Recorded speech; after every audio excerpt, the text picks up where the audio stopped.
వర్షాలు భయపెడుతున్నాయి. యూపీ, బీహార్లో ఉరుములు, మెరుపులు, పిడుగుల ధాటికి 48 మంది మరణించారు. ఢిల్లీ, హర్యానాలో ఉన్నటువంటి వాతావరణం మారిపోగా రాజస్థాన్ వాసులను ఇసుక తుఫాను భయపెట్టింది.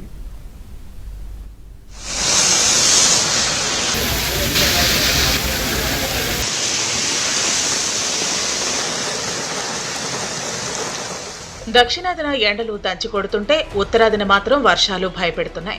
యూపీ, బీహార్లో కురిసిన అకాల వర్షాలకు 48 మంది ప్రాణాలు కోల్పోగా వందలాది మంది నిరాశ్రయులయ్యారు.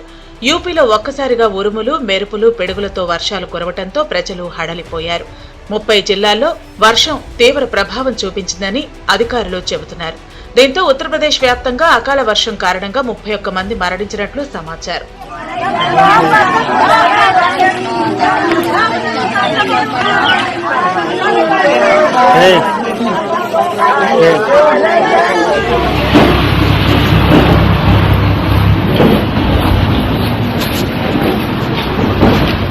బీహార్ను వర్షాలు ముంచెత్తాయి. ఉరుములు, మెరుపులు ప్రభావం 25 జిల్లాల్లో పడింది. పలు ప్రాంతాల్లో పిడుగులు, వర్షాల వల్ల 17 మంది మరణించినట్లు సమాచారం. గంటల వ్యవధిలో వాతావరణం మారిపోయిందని స్థానికులు చెబుతున్నారు. చెట్లపై పిడుగులు పట్టడంతో ఎక్కువ మరణాలు సంభవించినట్లు అధికారులు చెబుతున్నారు. మరోవైపు రాబోయే 24 గంటలు ప్రజలు అప్రమత్తంగా ఉండాలని వాతావరణ శాఖ అధికారులు హెచ్చరిస్తున్నారు. ప్రజలు చెట్లు, విద్యుత్ పోల్స్ కు దూరంగా ఉండాలని సూచిస్తున్నారు.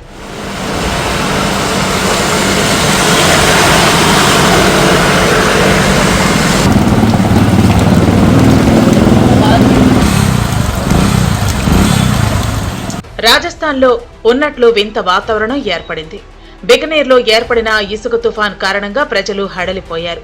శనివారం మధ్యాహ్నం సమయంలో ఇసుక తుఫాన్తో రహదారులపై ప్రయాణిస్తున్న వాహనదారులు భయాందోళన చెందారు. సినిమాల్లో చూపించిన మాదిరిగా ఇసుక తుఫాను చూసిన చూరు జిల్లా ప్రజలు ఇళ్లకే పరిమితమయ్యారు. గతంలో ఇలాంటి ఇసుక తుఫాన్లు ఎప్పుడూ చూడలేదని ఇదే తొలిసారి అంటూ ప్రజలు చెబుతున్నారు.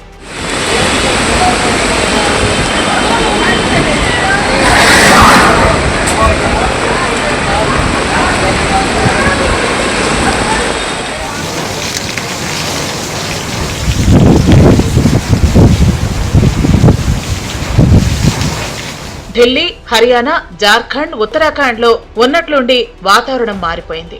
అప్పటి వరకు ఎండలతో హడలిపోయిన ప్రజలకు వరుణుడు ఉపశమనం కలిగించాడు. ఒక్కసారిగా కురిసిన వర్షాలకు ఢిల్లీ, హర్యానా, చండీగఢ్ తడిసి ముద్దయిపోయాయి. గత కొన్ని రోజులుగా ఢిల్లీ, హర్యానాలో రికార్డు స్థాయి ఉష్ణోగ్రతలు నమోదయ్యాయి. ఇప్పుడు ఒక్కసారిగా కురిసిన వర్షంతో వేడి నుంచి ఉపశమనం కలిగిందని స్థానికులు అభిప్రాయపడుతున్నారు.